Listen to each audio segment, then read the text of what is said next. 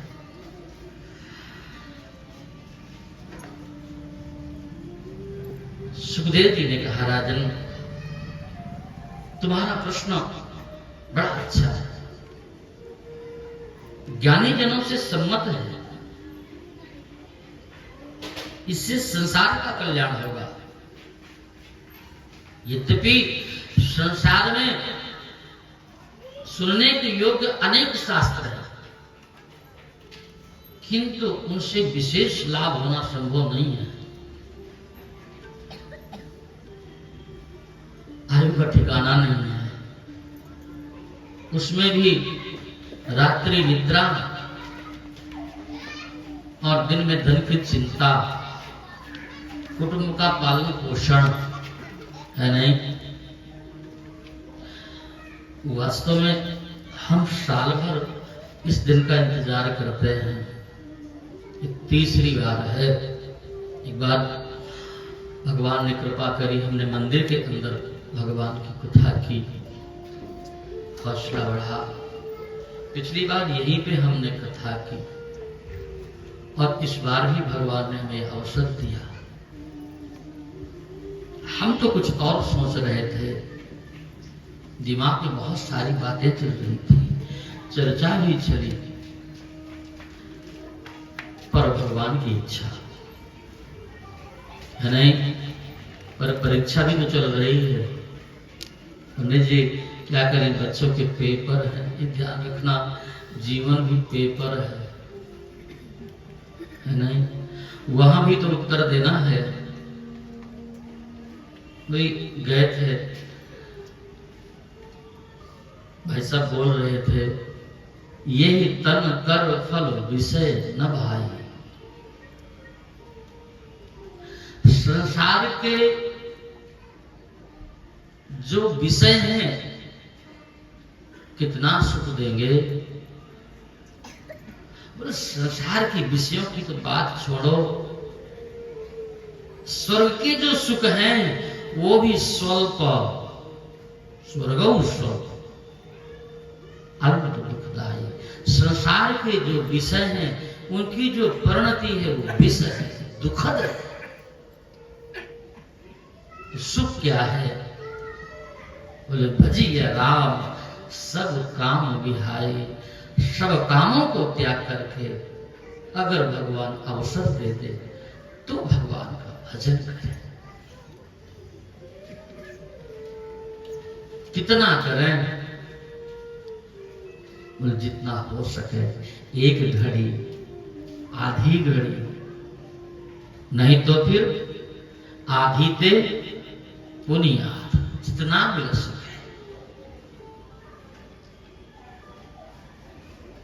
हे राजन,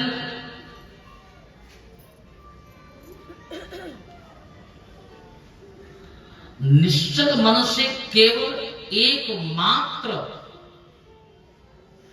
भगवान का ही श्रवण, मनन और चिंतन करना चाहिए। राजन, यद्यपि मेरी जो बुद्धि है, मेरी जो मति है, वो निर्गुण ब्रह्म में थी, फिर भी भगवान की लीलाओं से आकृष्ट होकर के मैंने श्रीमद् भागवत महापुराण का अपने पिताजी से अध्ययन किया। वही मैं तुमको सुनाता। क्यों? क्योंकि तुम भगवान के अनन्य भक्त हो। उसके सुनने से भगवान में तुम्हारा अनुराग हो जाएगा। कामी पुरुषों के सतत फलों का साधन, मुमुक्षु पुरुषों के मोक्ष का साधन और योगी तथा ज्ञानी पुरुषों के जीवन का मुख्य फल श्री भगवान नाम कीर्तन ही बतलाया गया है। उसमें किसी प्रकार का भय नहीं है। राजन, जो समय बीत गया वो बीत गया, उसकी चिंता छोड़ दो। राजा खड़वांग ने एक मुहूर्त में ही अपना परलोक बना लिया था। एक मुहूर्त यानी 24 मिनट। और हे राजन, तुम चिंता न करो, तुम्हारे जीवन की अवधि तो अभी 7 दिन शेष है। तुम सरलता से अपना परलोक बना सकते हो। अंत काल आने पर मनुष्य को घबराना नहीं चाहिए। देह गेह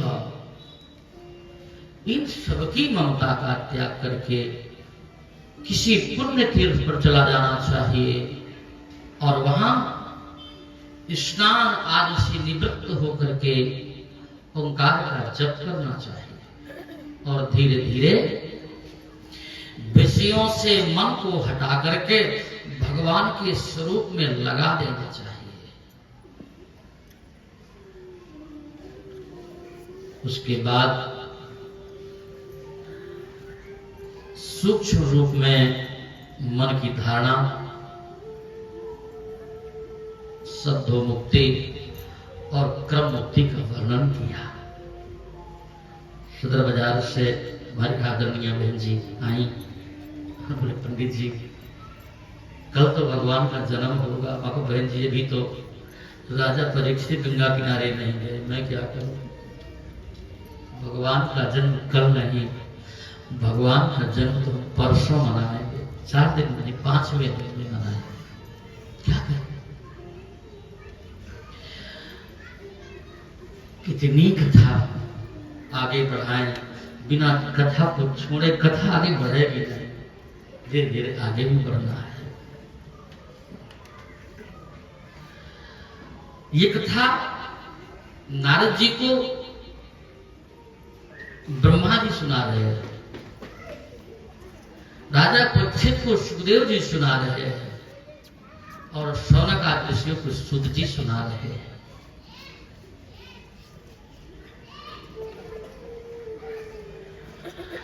हे राजन, विराट भगवान ने 24 अवतार धारण किए। वराह रूप धारण करके पृथ्वी का उद्धार किया, हिरण्याक्ष को मारा। आकृति के पुत्र युक्त होकर के संसार की पीड़ा हरण करके मंत्र का पालन किया। कर्दम जी की पुत्र भगवान कपिल होकर के सांख्य शास्त्र के उपदेश द्वारा माता देवहूति का उद्धार किया।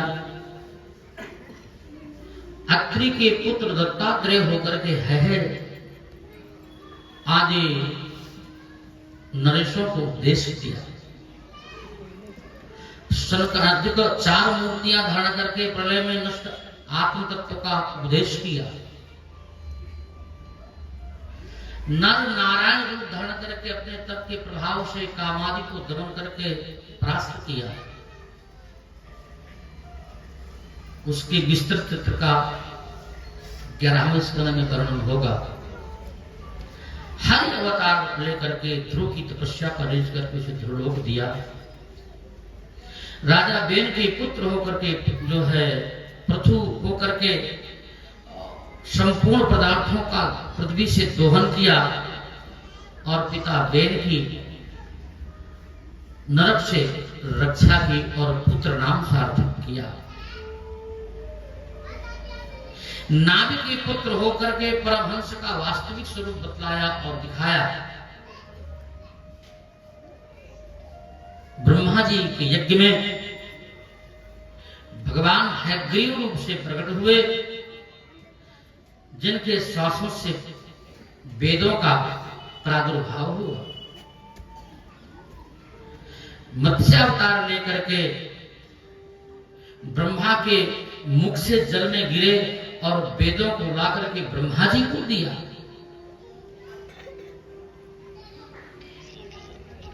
सत्यव्रत मनु को ब्रह्म का उपदेश किया। समुद्र मंथन के समय कच्छप धारण करके अपनी पीठ पर मंदराचल पर्वत को धारण किया। नरसिंह अवतार लेकर के प्रवर प्रहलाद जी की रक्षा करते हुए हिरण्यकश्यपु को मारा। हरि अवतार धारण करके चक्र से ग्राह का मुख फाड़ करके उससे गजेंद्र का उद्धार किया। वामन अवतार द्वारा दैत्यराज बलि को छला और तीन पर पृथ्वी मांगे और तीनों लोगों को नाप करके सारी संपत्ति इंद्र को समर्पित कर दी। हंसावतार में योग और ज्ञान का उपदेश किया। मनवंतरावतार में दुष्ट राजाओं का दमन किया। धन्वंतरी अवतार में आयुर्वेद का उपदेश किया। परशुराम अवतार द्वारा 21 बार ब्रह्मद्रोही क्षत्रियों का संहार किया। राम अवतार में रावण का वध किया। बलराम और कृष्ण अवतार में बहुत से दैत्यों का संहार किया और नाना प्रकार की लीलाएं की। व्यास अवतार द्वारा वेदों का विभाग किया और बौद्धावतार द्वारा वेदों का खंडन करके राक्षसों को मोहित किया। हे राजन, शेष जीव ही 1000 मुखों से भगवान के इन गुण गुणों का गान करते हुए आज तक उनका पार नहीं पा सके, तब अन्न का समृद्धि ही क्या। जिन पर भगवान स्वयं दया करते हैं वे ही उनका रहस्य किसी प्रकार जान सकते हैं। इसलिए तुम उन्हीं की शरण लो। उनसे बढ़कर के दूसरा कोई रक्षक नहीं है। श्रीमद् भागवत महापुराण उन्हीं की विभूतियों का संग्रह है। तुम इसका विस्तार पूर्वक श्रवण करो। जो मनुष्य श्रद्धा भक्ति से भगवान की लीलाओं को सुनता है अथवा बखान करता है अथवा उनका अनुमोदन करता है, उनका चित्त माया से कभी मोहित नहीं होता। इस प्रकार से राजा परीक्षित को सूक्ष्म रूप से भगवान के 24 अवतारों का कारण बताया।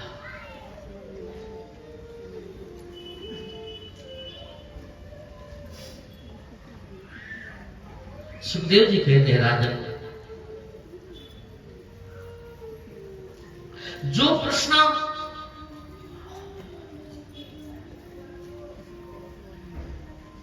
तुमने मुझसे पूछे थे, राजा परीक्षित ने भी विदुर जी ने भी वही प्रश्न मैत्रेय जी से पूछे थे। तो राजा परीक्षित ने कहा कि हे भगवान, विदुर जी का मैत्रेय जी के साथ संवाद कहां हुआ, ये मुझे बताने की कृपा करें।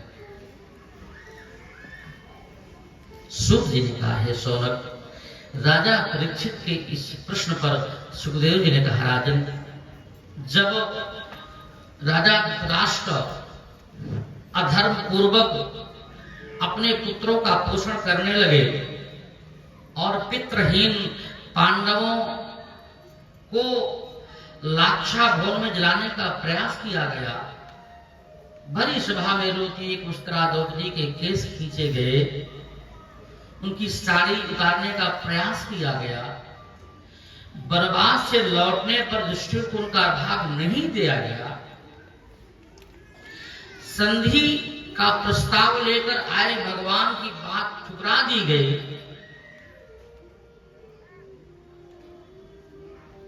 और युधिष्ठिर का भाग देने का दुर्योधन को घर से निकालने की सलाह देने पर मंत्री विदुर जी को दुर्योधन के द्वारा धृतराष्ट्र के सामने ही अपमानित किया गया।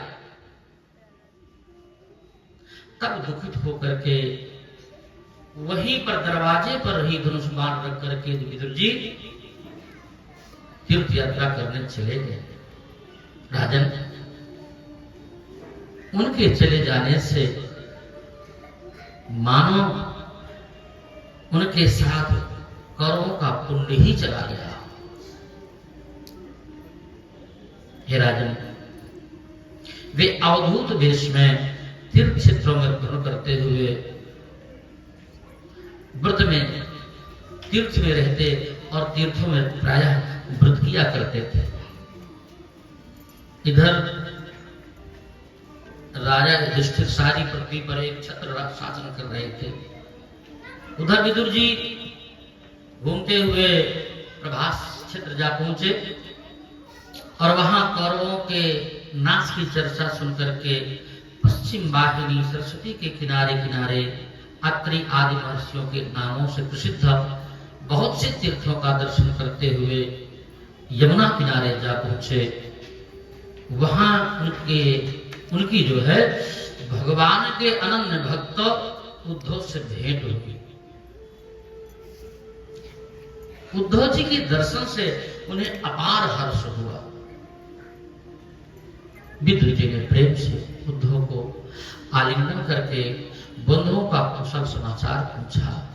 हे उद्धव, वसुदेव देवकी, श्री कृष्ण, उनकी रुक्मिणी आदि पत्नियां, प्रद्युम्न आदि पुत्र, सारा परिवार कुशल से तो है।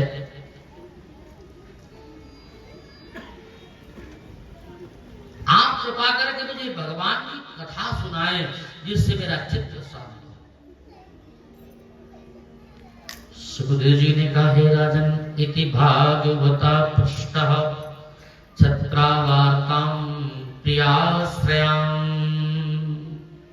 राजन, विदुर द्वारा इस प्रकार भगवत चरित्र पूछे जाने पर उद्धव भगवान के ध्यान में मग्न हो गए और कुछ कह न सके। कारण 5 वर्ष की अवस्था से ही वो निरंतर भगवान की क्रीड़ा में निरत रहा करते थे। भगवान के प्रति उनका अनुपम अनुराग था। भगवान का नाम सुनते ही वह आनंद समुद्र में डूब गए और उनके सारे शरीर में रोमांच छा गया। नेत्रों से अश्रुधारा बह चली और एक मुहूर्त चुप रहे। बाद में आंसू पूछ करके दुखित हो विदुर जी से बोले, हे विदुर, भगवान श्री कृष्ण रूपी सूर्य के अस्त हो जाने पर उनके बंधुओं का कुशल क्या बता? वे सब के सब स्त्री विहीन हो गए। अभागे यदुवंशी भगवान को पहचान ही ना सके। जो केवल यदुवंशियों में उन्हें श्रेष्ठ ही समझते रहे। भगवान का श्री विग्रह इतना सुंदर था कि उसे देख देख करके आश्चर्यचकित रह जाया करते थे। हाँ, वो सौंदर्य आज मैं कहां ढूंढूं, कहां पाऊं, कुछ कहा नहीं जाता। जब मैं भगवान की लीलाओं का स्मरण करता हूं तब मुझे खेद के साथ बड़ा आश्चर्य भी होता है। जो अनंत वीर्य हैं, उन भगवान ने कंस के कारागार में जन्म लिया। जरासंध के भय से मथुरा से भागे। उग्रसेन पूरा सिंहासन पर बैठा करके स्वयं नीचे खड़े रहे और सेवक की तरह उनसे आज्ञा मांगी, हे विदुर, अधिक क्या कहूं। राजसूय यज्ञ में भगवान से द्वेष करने वाले शिशुपाल की जैसे सदगति हुई थी, उसे तो आपने प्रत्यक्ष ही अपने आंखों से देखा था। भोगी लोग भी, सीताराम सीताराम, योगी लोग भी उस सदगति की स्पृहा करते हैं। उन भगवान का विरह कौन सह सकता है? उनकी दयालुता के विषय में कहना ही क्या है। विदुर जी, राक्षसी पूतना ने अपने स्तनों में विष भर करके उनको मारने की इच्छा से दूध पिलाया, फिर भी उसे माता की सदगति दी। उनसे बढ़कर के ऐसा दयालु कौन है, कौन सा देवता है जिसकी हम शरण में जाएं? अहो बकीयम स्तनकालकूटम जिघांसयापाय दत्तसाभि लेभे गतिं धातुचितां ततोऽन्यं कं वा दयालुं शरणं व्रजेम।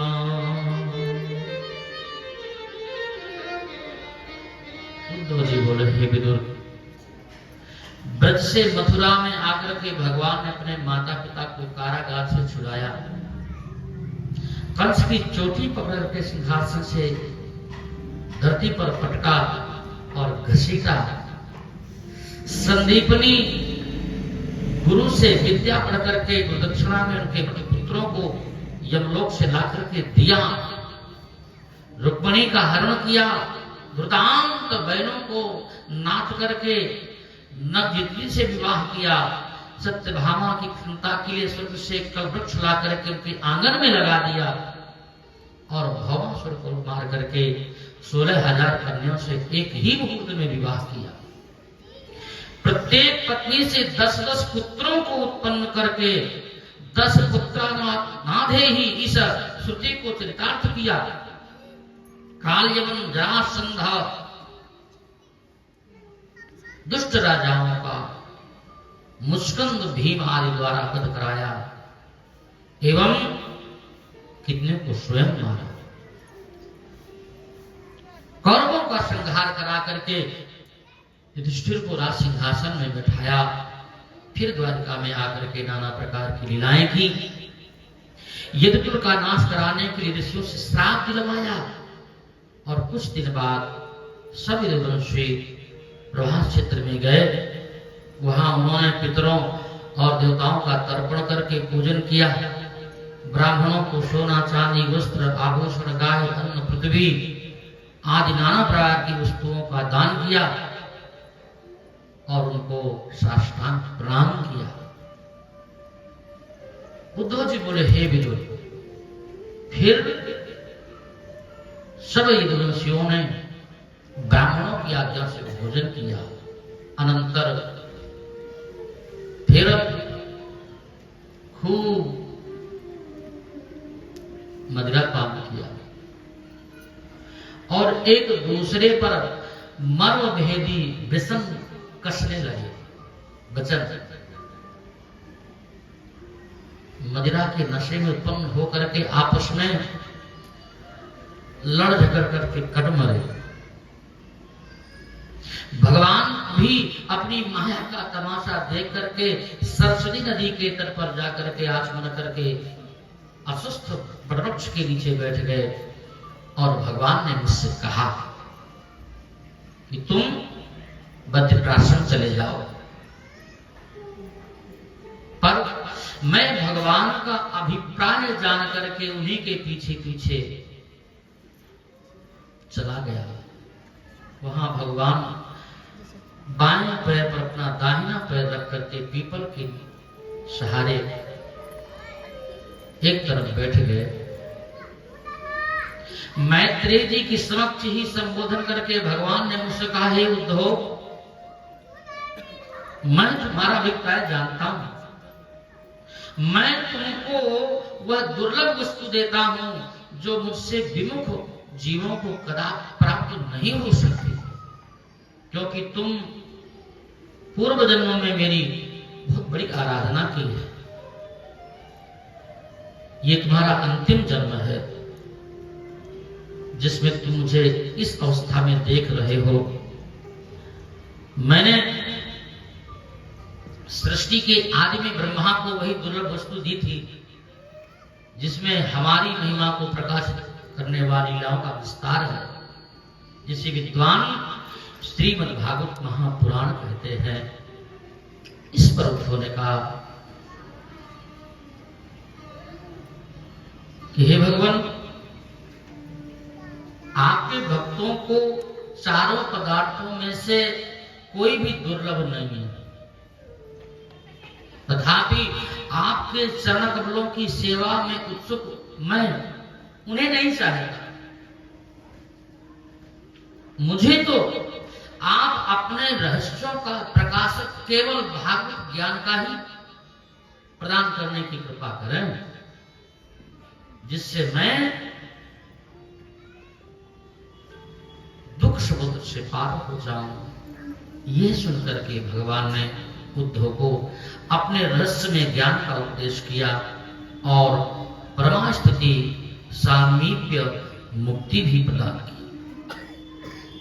तत्पश्चात मैं भगवान को प्रणाम करके उनके वेह से व्याकुल हो यहां चला आया और यहां से उनके प्रिय स्थान बद्री नारायण को चला जाऊंगा, जहां नर नारायण लोक कल्याण के लिए तीव्र तपस्या कर रहे हैं। सुखदेव जी ने कहा, राजन, तब विदुर ने उद्धव से कहा कि हे योगेश्वर, उसी ज्ञान का उपदेश आप मुझे भी करें।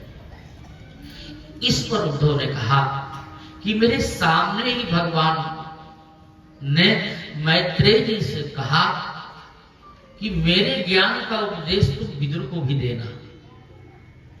इसलिए हे विदुर, तुम मैत्रेय जी के सहित जाकर के वो ज्ञान प्राप्त करो। यह कहकर के उद्धव जी बद्री नारायण को चले गए। राजा परीक्षित ने कहा कि हे मुनिवर, जब संपूर्ण यदुकुल का नाश हो गया तब उद्धव जी कैसे बच गए? सुखदेव जी ने कहा, राजन, भगवान ने अंतर्ध्यान होते समय विचार किया कि मेरे जाने पर कोई ज्ञान का उपदेश करने वाला नहीं रह जाएगा, इसलिए उद्धव अभी कुछ दिन तुम यहां रहो। यदुकुल का संहार और भगवान का अंतर्ध्यान सुन करके विदुर जी रोने लगे और फिर यमुना तट से चल करके धीरे धीरे कुछ दिनों में हरिद्वार जा पहुंचे, जहां मैत्रेय जी विराजमान थे। अहो, इनका प्रसंग कैसे चलता है यह हम सुनते हैं। मेरे साथ मिलकर के बहुत सुंदर भगवान का भजन गुनगुनाने का प्रयास करें। प्रभु, हम पर भी आप कृपा करें। ऐसा सब लोग बोले, छटा निज सांवरे मोहन,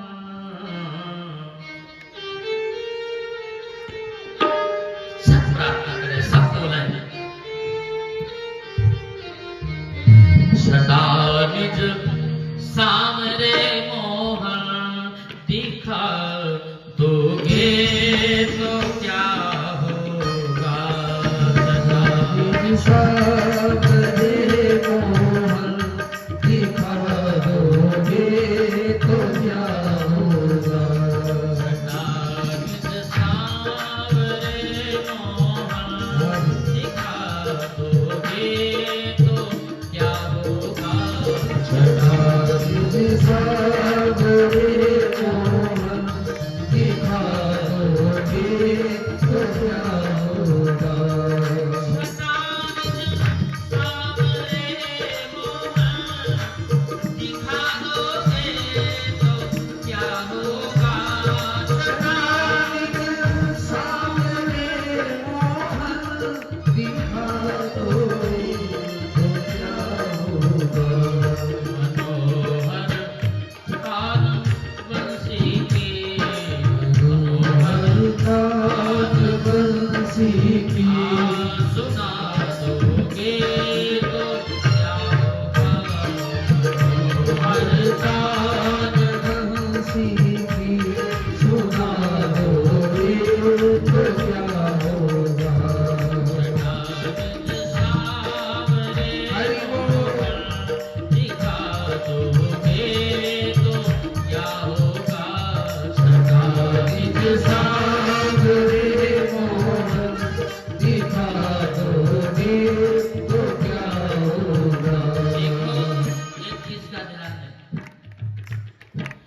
कथा में जब कोई भजन बोलता है ना, भजन के समय जब आप ताली बजाते हो ना, तो समझ में आ जाता है कि नहीं आपको समझ में आ रहा है। बाद में पता लगा कि पंडित जी कुछ कह तो रहे थे, क्या कह रहे थे, बोले पता नहीं चला क्या कह रहे थे, है नहीं। अगर समझ में आ रहा है, मन लग रहा है, तो फिर ताली तो बजाना चाहिए और बोलना चाहिए। छठा निज सावरे मोहन दिखाओगे तो क्या होगा। छठा निज सावरे मोहन दिखाओगे तो क्या होगा।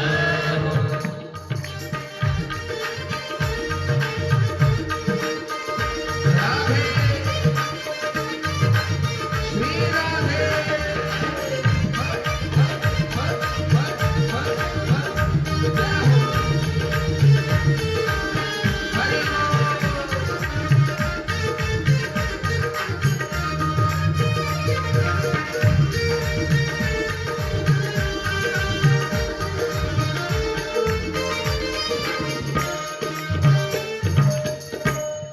पड़ी नदधार में नैया खेवैया, कोई नहीं मेरा। बड़ी मझधार में मैया कि मैया कोई नहीं मेरा। खेवैया कोई नहीं मेरा ये नैया पार कर भगवन, ये नैया पार कर भगवान। लगा दोगे क्या होगा। नैया पार कर भगवन, होगे तो क्या होगा। मनोहर गान गावेगी, सुनाओगे तो क्या होगा। आनंद हंसी की सुनाओगे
नहीं मेरा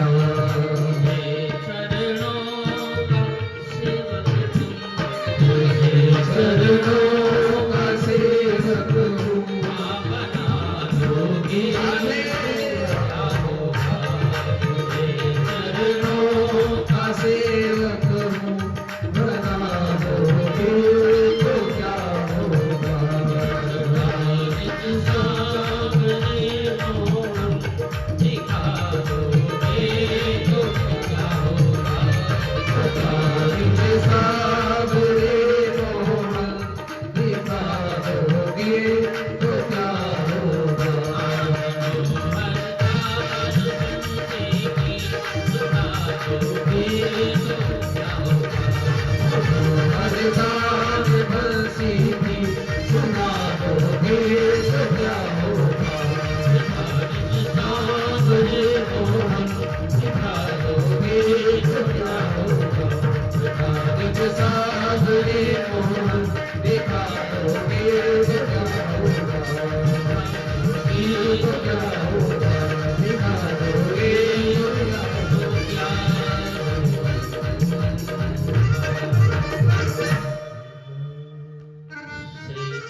सुखदेव जी सावधान करते हैं, राजन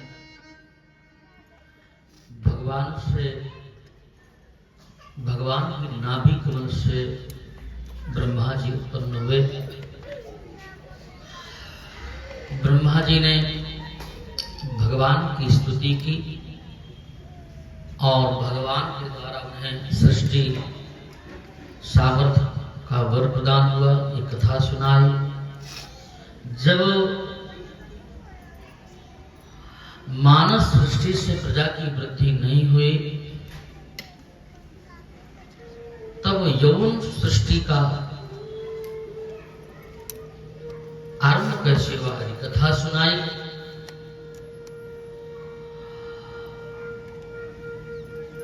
ब्रह्मा जी के नासिका से भगवान वराह ने अवतार लिया और वराह भगवान के द्वारा पृथ्वी का उद्धार हुआ और वराह भगवान की स्तुति की कथा सुनाई।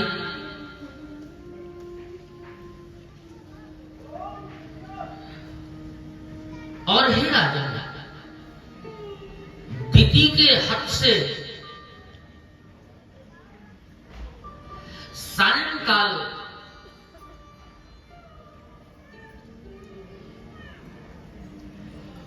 दिति ने हट किया।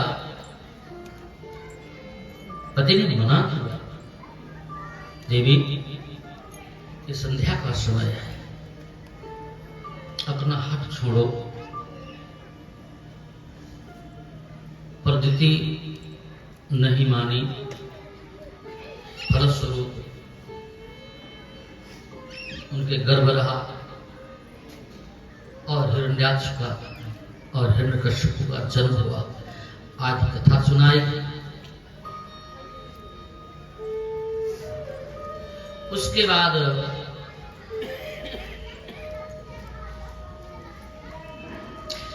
वैकुंठ में ये हिरण्यकश्यप और हिरण्याक्ष कौन थे?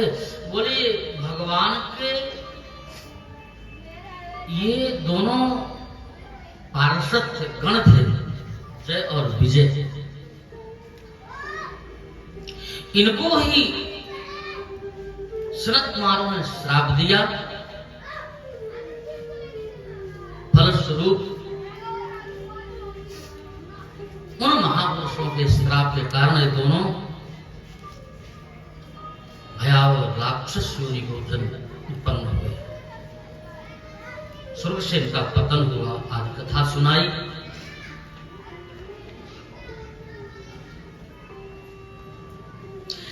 हिरण्याक्ष और हिरण्यकश्यप का जन्म हुआ, तब बड़े ही उत्पात हुए। भगवान ने वराह का रूप धारण करके हिरण्याक्ष का वध किया और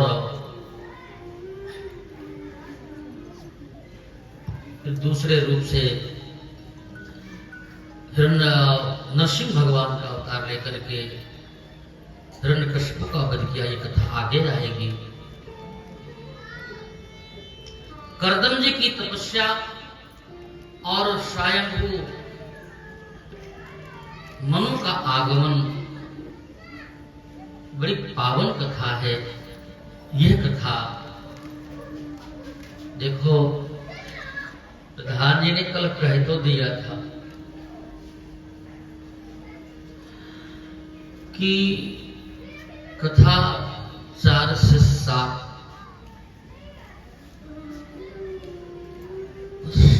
बजे कई माताओं ने भी मुझसे कहा कि पंडित जी हम अब यहाँ कोई लंगर थोड़ी होना है लंगर। हाँ, हमें भी घर जाकर के फिर रोटी बनाना। पंडित जी कथा तो आप अब 3-4 दिन करोगे, उसके बाद तो फिर वही बिठाई है, फिर वही घर। हमने वो भी देखना है और स्वयं देख रहे हैं पीछे। आज मंगलवार भी है। मैंने पहले भी कहा कि सारे ब्राह्मण मंदिरों से है। जब सब उठ के चले जाते हैं तो मुझे पीछे बड़ा अजीब लगता है। ऐसे लगता है कि इतने बड़े मंच में मैं अकेला बैठा। इसलिए मेरी प्रार्थना, गर्मी जरूर लगती है पर कथा का समय यदि आप चाहें तो वही ठीक है। आज थोड़ी समय खींचते हैं पर कथा का समय 3 से 6 ही ठीक है। हाँ, संध्या का समय होता है, सब अपने अपने घर में जोत बत्ती करेंगे, इसलिए 7 बजे रात्रि हो जाए। अभी इतना समय नहीं बदला। आओ पुनः मेरे साथ बोले।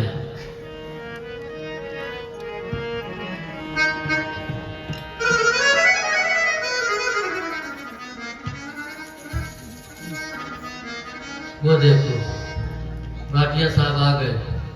कह रहा था ना, भाटिया साहब को देखा नहीं कि कथा बंद हुई नहीं।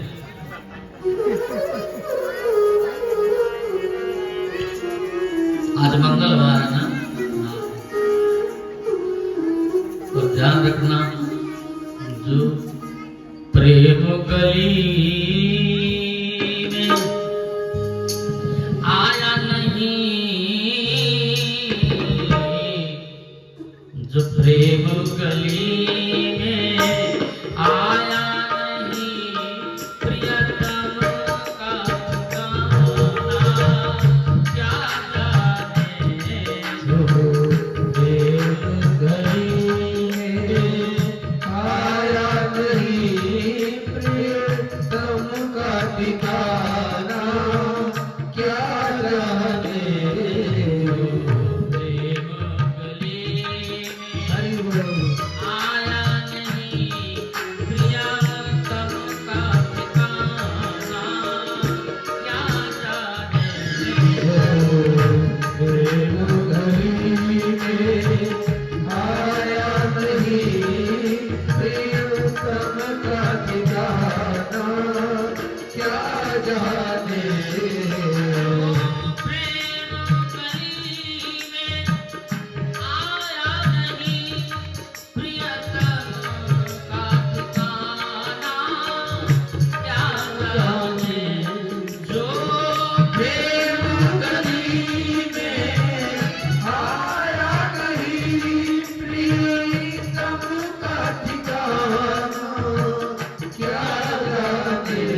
भगवान के रूप से, भगवान की कथा से प्रेम करें और सब ध्यान रखें।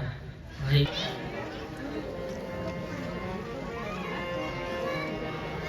श्री भागवत भगवान की है आरती, पापियों को पापों से हटाती है। भागवत भगवान की है आरती, पापियों को पाप से हटाती। श्री भागवत भगवान की है आरती, पापियों को पापों से हटाती। श्री भागवत भगवान की है आरती, पापियों को पाप से हटाती।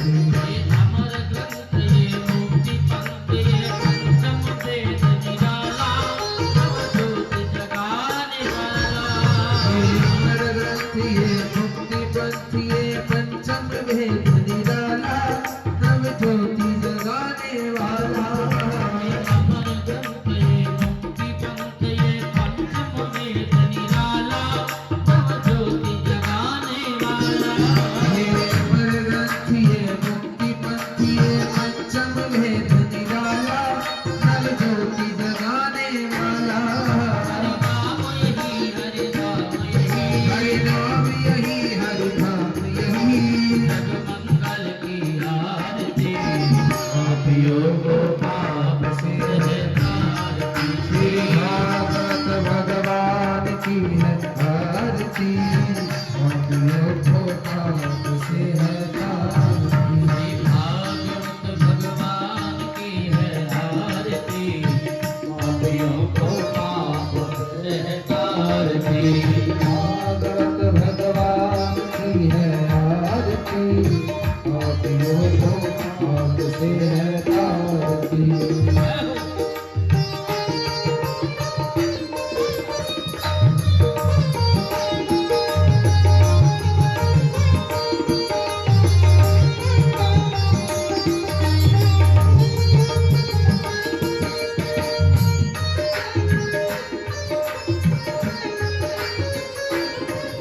ये शांति गीत पावन पुनीत पापों को मिटाने वाला कराने वाला। ये शांति गीत पावन पुनीत पापों को मिटाने वाला हरि दर्श कराने वाला। ये सुख करनी ये दुख हरनी ये सुख करनी ये दुख हरनी। पापियों को पाप से हटाती। श्री भागवत भगवान की है आरती पापियों को पाप से हटाती। मधुर बोल मधुपंथ बोल सन्मार्ग दिखाने वाला बिगड़ी को बनाने वाला। मधुर बोल मधुपंथ बोल सन्मार्ग दिखाने वाला बिगड़ी को बनाने वाला। मधुर बोल मधुपंथ बोल सन्मार्ग दिखाने वाला बिगड़ी को बनाने वाला। ये मधुर बोल मधुपंथ बोल सन्मार्ग दिखाने वाला बिगड़ी को बनाने वाला। हरि राम यही घनश्याम यही हरि राम यही घनश्याम यही हरि राम यही घनश्याम यही हरि राम यही घनश्याम यही। प्रभु महिमा की आरती पापियों को पाप से हटाती।